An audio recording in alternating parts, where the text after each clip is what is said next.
Now we will go to 14th question. Two capillary tubes of different diameters are dipped in water. The rise in water is. So capillary rise H is equal to, it is 2t cos theta divided by rho into r into g. I can say that H is now inversely proportional to radius. Hence rise of water is greater for the tube having smaller diameter. So 14th question option C is correct. 14th question option C is correct. We will go to 15th question now. 15th question says that spheres of iron and lead having same mass are completely immersed in water. Density of lead is more than that of iron. Apparent loss in weight is W1 for iron sphere and W2 for lead sphere. Then W1 by W2 is, we need to calculate W1 divided by W2.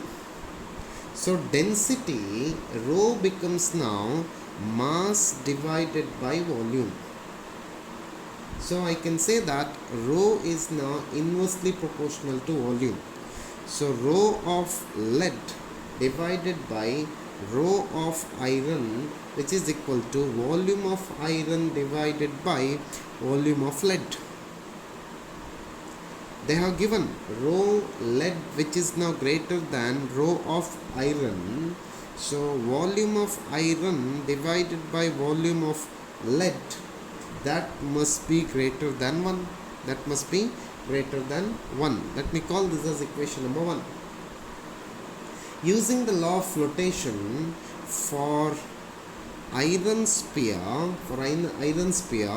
W1 becomes equal to now volume of iron into rho of water into G. This is equation 2.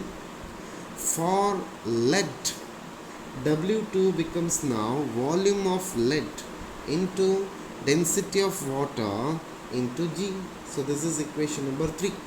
So equation number 2 by equation 3, which becomes now W1 divided by W2, which is equal to volume of iron. This 2 gets cancelled. Volume of iron divided by volume of lead, which is now greater than 1. Which is greater than 1. That means 15th question option is D. Option is D. We will go to 16th question. According to 16th question, two solids P and Q floats in water. It is observed that P floats with half of its volume immersed and Q floats with 2/3 of its volume is immersed. The ratio of densities of P and Q. So I can say that for solid P, Vp is its volume and rho P is its density. Whereas solid P is floating in water. So if I consider this is now one beaker, and in which half is now filled, it is now immersed. So weight of P becomes now weight of water displaced. So how can I give the equation for weight of water displaced now? It is Vp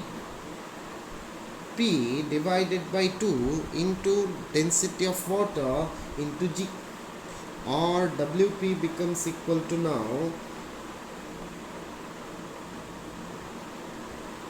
it is now Wp becomes equal to now half of Vp divided by 2 into rho of water into weight is now mg. So this is equation number 1. Similarly for next case, it is now weight of second block, that is Q, which is equal to now 2/3 Vq into rho of water into G. So we have to calculate densities. So rho of P divided by rho of Q, that is equal to 3 by 4. That is equal to 3 by 4.